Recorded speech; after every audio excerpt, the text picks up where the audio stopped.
현재 이 지형이 불리하지만은 않다. 국민의힘 분석에 몸을 푸는 주자들만 10여 명, 말씀드린 대로 10여 명이 넘습니다. 지금 보시는 것처럼 국민의힘 소속의 대선 주자 김문수, 한동훈, 홍준표, 오세훈, 나경원, 안철수, 유승민, 유정복, 원희룡, 이철호 이렇게 뭐 지자체장들 출신들도 많고요. 기존에 이제 거론되어 왔던 대권 후보들의 김문수 장관까지 같이 거론이 되고 있는데 이 중에서 돋보이는 사람 김문수 장관이 현재 꼽히는 것 같습니다. 이르면 내일 가장 먼저 출마 선언을 할 수 있다 이런 이야기도 나오고 있는데요.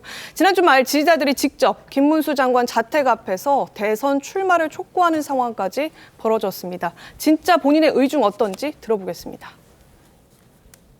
저는 뭐 아무런 욕심 없습니다.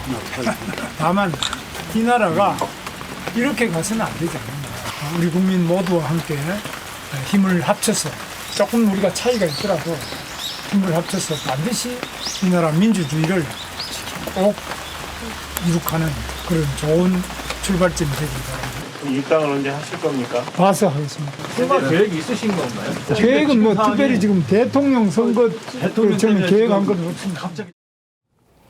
네, 김 장관 욕심이 없지만 나라가 이대로 가면 안 된다 이렇게 얘기를 하면서 내일 있을 국무회의에서 조기 대선일이 만약에 확정이 된다면 곧장 장관직을 사퇴하고 또 국민의힘 복당과 함께 출마 선언할 것이다. 지금 이런 관측이 좀 지배적인 것 같습니다. 주병호 위원님.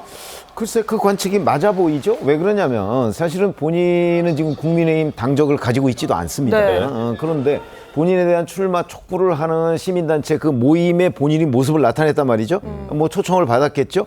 근데 거기에 모습을 나타낸다는 거는 수락 의사가 있다는 것을 간접적으로 표시한 것이기 때문에 더군다나 뭐 욕심 없다고 하지만 나라가 이대로 가서는 안 된다라고 얘기했다는 거는 민주당에 대한 반대의 의지를 분명하게 표현을 했다. 이렇게 네. 본다면 적어도 김문수 그 고용노동부 장관은 그 출마를 하는 쪽으로 지금 집중적인 검토를 하고 있는 것이 아닌가. 그리고 제가 개인적으로 듣기에도 그 이미 뭐 그 헌법재판소 결정 이전에도 네. 그 물밑에서 준비를 해왔다고 저는 듣고 있습니다. 네. 그러면 아마 그 이르면 내일 이렇게 언론에서 예측을 하는데 내일 이제 국무회의가 있죠. 그러면서 대선 일이 확정이 되면 본격적인 그 움직임 그리고 대략 국민의힘에서 모레 정도에부터 이제 후보 등록을 시작한다고 하는 언론 네, 보도들이 지금 많이 맞습니다. 있습니다.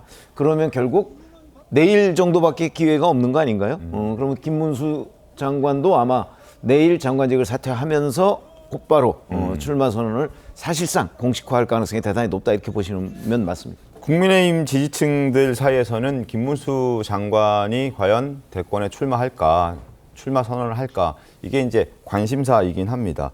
그래서 앞서 팬들이 이제 응원하는 페이지에 김문수 장관이 운동하는 영상들도 게재가 되면서 화제가 되기도 했습니다. 바로 이 영상입니다. 커다란 훌라후프를 저렇게 자유자재로 돌리는 모습도 화제가 됐었고 지금 만세하면서 훌라후프를 돌리고 있죠. 턱걸이하는 영상도 지금 지지층들 사이에서는 화제가 되고 있습니다. 지금 김문수 장관이 이렇게 건강하다 뭐 이런 메시지도 함께 나오면서 어쨌든 김문수 장관에 대한 관심이 크기 때문에 저러한 영상도 함께 지금 화제가 되고 있는 그런 상황입니다.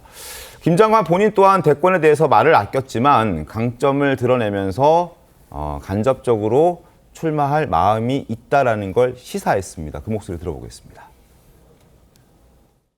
저는 대한민국의 가장 밑바닥 청계천에 재단 보조, 미싱 보조, 그 다림질하는 보조로부터 출발해서 공장에서 7년 이상 공장 생활을 하고 민주화 운동 과정에서 제가 감옥만 2년 6개월 2번 감옥을 갔다 왔습니다. 누가 중도인지는 저는 모르지만 가장 어려운 사람을 위해서 헌신할 수 있고 그 헌신이 공직자의 최대의 기쁨이고 행복이라는 것을 어려운 과정들을 겪어서 지금의 성장에 이르렀고 그 과정들을 잘 알고 있기 때문에 많은 사람들의 마음을 공감할 수 있는 대통령의 후보로서 자신의 가치가 있다라는 것을 저런 식으로 표현했다고 볼 수 있겠습니다. 그런데 이제 일각에서 걱정하는 것은 뭐 선명성은 명확하고 굉장히 강하지만 중도 확장 가능성에 대해서는 조금 걱정하는 분들이 꽤 있습니다. 그 부분은 어떻게 본인이 좀 해결해야 하지 않겠습니까? 그렇죠. 그리고 사실 그게 장점이자 명확한 한계다 이런 생각을 하게 되는 게 윤 대통령에 대한 탄핵 이후의 김문수 장관에 대해서 지지율이 확인이 됐거든요. 네. 사실 장관 되기 이전에 그 대선 후보급으로 분류하는 것도 없었잖아요. 그러니까 사실 윤 대통령에 대한 지지의 투영이다. 지금 현 상황은 그렇게 볼 수가 없고, 그리고 네. 선거라는 거는 사실 보수층만 가지고 치를 수는 없잖아요. 그렇죠. 지금 윤 대통령에 대한 지지가 완전히 결집되어 있는 상태에서 최근에 치러진 재보궐 선거에서도 사실 명확한 한계를 드러냈거든요.